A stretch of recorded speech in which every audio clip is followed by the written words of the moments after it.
जो कैंडिडेट हैं उनका तो नालंदा से कोई रिश्ता और नाता भी नहीं रहा है। आज चुनाव लड़ने आएंगे, 1 तारीख के मतदान के बाद फिर गायब हो जाएंगे। हम लोग खोजते रहेंगे, आप लोग खोजते रहिएगा, लेकिन दर्शक तक नहीं देंगे। दूसरी ओर आप जो देश की विनाशक शक्ति जिसकी अगुवाई आदरणीय राहुल गांधी जी कर रहे हैं, जिनकी न तो कोई नीति है, न तो कोई सिद्धांत है, न देश चलाने का कोई तजुर्बा है। उस सरकार में लूट और खसोट का राज था, भ्रष्टाचार का 2G 3G कोयला घोटाला, जितने तरह का घोटाला था सब उन्हीं के राज में था। जैसा कि आप सबों को मालूम है कि 18वीं लोकसभा चुनाव का गठन हेतु लोकसभा चुनाव का कार्यक्रम चल रहा था। उसी कार्यक्रम के अंतिम चरण में अर्थात 1 जून को नालंदा लोकसभा क्षेत्र में भी मतदान होना है। उसी क्षेत्र से हमारे माननीय मुख्यमंत्री जी आदरणीय नीतीश बाबू एवं नरेंद्र मोदी जी देश के यशस्वी प्रधानमंत्री हैं, चिराग पासवान जी जो लोकसभा के राष्ट्रीय अध्यक्ष हैं और हम पार्टी के जीतनराम मांझी जी के संयुक्त उम्मीदवार के रूप में हमारे 3 बार के सांसद आदरणीय कौशलेंद्र बाबू को कैंडिडेट बनाया गया है। एक वो इस इलाके के लिए नए कैंडिडेट नहीं है, एक ग्रुप में भी इनको 3 बार आप लोगों ने भारी बहुमत से इन्हें जिताकर पार्लियामेंट में भेजने का काम किया है। इनके बारे में विशेष कुछ बताने की आवश्यकता नहीं है। वो जब भी आप लोग के हर सुख दुख के सहभागी रहे हैं। एक तो हमारे कैंडिडेट है, विपक्ष के जो कैंडिडेट हैं उनका तो नालंदा से कोई रिश्ता और नाता भी नहीं रहा है। आज चुनाव लड़ने आएंगे, 1 तारीख के मतदान के बाद फिर गायब हो जाएंगे। हम लोग खोजते रहेंगे, आप लोग खोजते रहिएगा, लेकिन दर्शक तक नहीं देंगे। आप सबों को मालूम है कि आज देश में 2 शक्तियों के बीच में चुनाव चल रहा है। एक शक्ति जिसके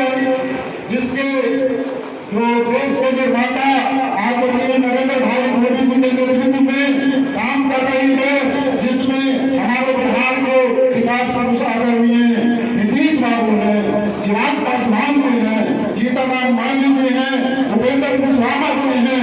इसी तरह से दूसरी ओर आप जो देश की विनाशक शक्ति जिसकी अगुवाई आदरणीय राहुल गांधी जी कर रहे हैं, जिनकी न तो कोई नीति है, न तो कोई सिद्धांत है, न देश चलाने का कोई तजुर्बा है। आप लोगों ने देखा होगा कि जब से नरेंद्र भाई मोदी आए हैं, उनके पहले भी यहाँ स्पेस में उनके ही माता पिता और उनके ही कर्ता की सरकार थी। क्या थी उस सरकार में? लूट और खसोट का राज था, भ्रष्टाचार का 2G 3G कोयला घोटाला, जितने तरह का घोटाला था सब उन्हीं के राज में था। जब से हमारे नेता नरेंद्र भाई मोदी जी आए, बिहार में नीतीश कुमार जी नेतृत्व किए, तब से बिहार का विकास दिन दुना रात चौगुना होते चला गया। नरेंद्र भाई जी के नेतृत्व में भी आज देश आगे बढ़ते जा रहा है।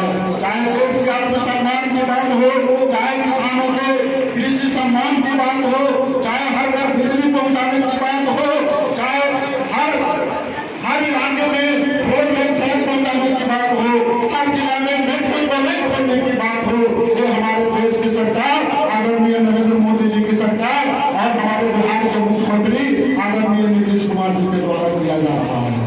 मैं आप लोग सभी सजग व्यक्ति हैं, सभी चुनाव लड़ते काफी अनुभव प्राप्त कर लिए हैं। मैं आप लोगों से केवल ये विनती करना चाहता हूँ कि चुनाव में मात्र 10 दिन का समय रह गया है। नामांकन की प्रक्रिया पूरी हो गई है। हमारे नेता भी जहाँ मौका मिल रहा है ताजा करके आप लोगों से संपर्क कर रहे हैं। मैं आप लोगों से एक ही विनती करता हूँ कि आगामी 1 तारीख को इस क्षेत्र में मतदान होना है। इस क्षेत्र से 29 उम्मीदवार प्रत्याशी के रूप में खड़े हैं, अर्थात यहाँ पे 2 ईवीएम मशीन रहेगा और हमारे प्रत्याशी आदरणीय कौशलेंद्र जी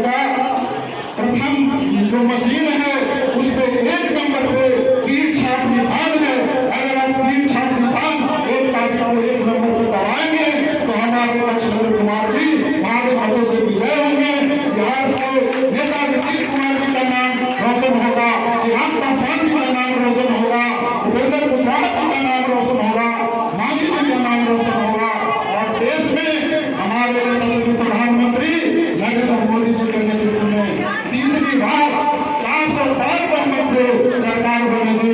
इन्हीं सरकारों के साथ मैं अपने बात को समाप्त करता हूँ। जय हिंद, जय भारत।